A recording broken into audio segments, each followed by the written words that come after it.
Friends, আজ আমি তোমাদেরকে মাশরুম দিয়ে নতুন ধরনের রেসিপি করে দেখাবো। তো চলো তোমরাও দেখে নাও এর জন্য আমার কি কি লাগছে আর রান্নাটা আমি কীভাবে করছি। তো এখানে আমি 200 গ্রামের মতো মাশরুম নিয়ে নিয়েছি। প্রথমে আমি মাশরুমটাকে ভালো করে ধুয়ে পিস পিস করে কেটে নিব। মাশরুমটাকে আমি এইভাবে কেটে নিয়েছি। এবার মাশরুমটাকে আমি কিছু মশলা দিয়ে মেখে নিব। প্রথমে আমি দিয়ে দিব হলুদ গুঁড়ো,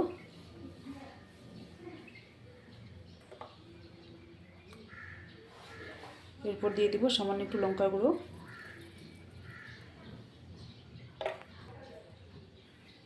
দিয়ে দিব নুন, আর দিয়ে দিব 2 চামচের মতো সাদা তেল।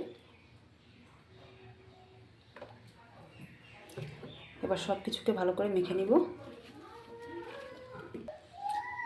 মাশরুমটাকে আমি ভালো করে মেখে নিয়েছি।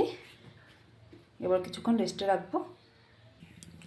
মাশরুমটা বানানোর জন্য আমি এখানে কড়াই বসিয়ে দিয়েছি। এবার কড়াই দিয়ে দিব তেল।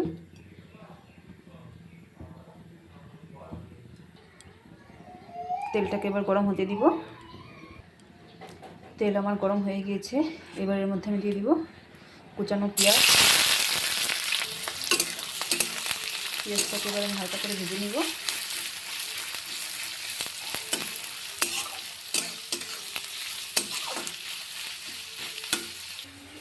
পেঁয়াজ আমার ভাজা হতে হতে আমি কয়েকটা কাজু এখানে পেস্ট করে নেব। পেস্টটা আমার ভাজা হয়ে গিয়েছে। এবার এর মধ্যে আমি দিয়ে দিব আদা রসুন আর কাঁচা লঙ্কার পেস্ট। সব কিছুকে আরও কিছুক্ষণ আমি ভেজে নেব। এরপর এর মধ্যে মশলা অ্যাড করব।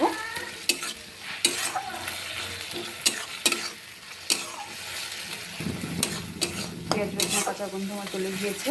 এবার এর মধ্যে আমি দিয়ে দিব গুঁড়ো মশলা। গুঁড়ো মশলার মধ্যে আমি নিয়েছি হলুদ গুঁড়ো, জিরে গুঁড়ো, ধনিয়া গুঁড়ো আর লঙ্কা গুঁড়ো, তার সাথে নুন। এবার সব কিছু দিয়ে দিব।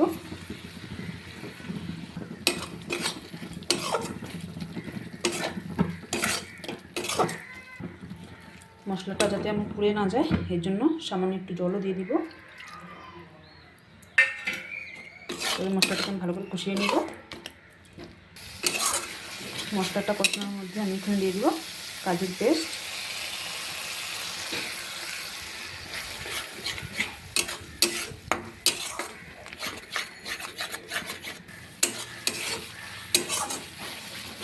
মশলাটা আমার ভালো মতো কষানো হয়ে গিয়েছে।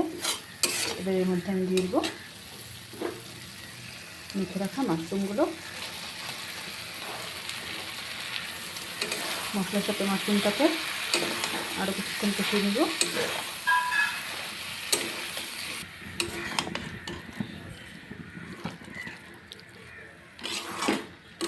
এবার আমি এর মধ্যে জল দিয়ে দিব। খুব বেশি একটা জল দিব না, একটু জল দিব। এটা গামাখা গামাখা হবে।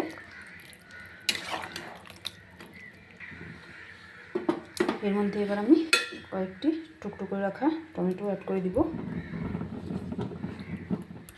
দিয়ে কিছুক্ষণের জন্য এবার এটাকে আমি ঢাকা দিয়ে দিব যাতে মাশরুমগুলো ভালোভাবে সিদ্ধ হয়ে যায়।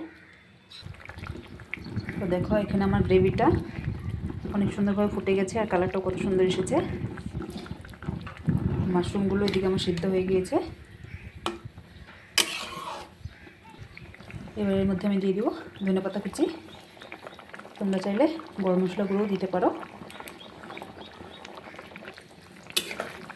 তোমরা কে কে মাশরুম খেতে পছন্দ করো আমার কমেন্টে জানিও। আর আমার এই রান্না তোমাদের কাছে কেমন লাগলো সেটাও কমেন্টে জানিও। আমার এই রেসিপি যদি তোমাদের কাছে ভালো লেগে থাকে তাহলে আমার চ্যানেলটিকে লাইক, কমেন্ট অ্যান্ড সাবস্ক্রাইব করে দিও। টাটা।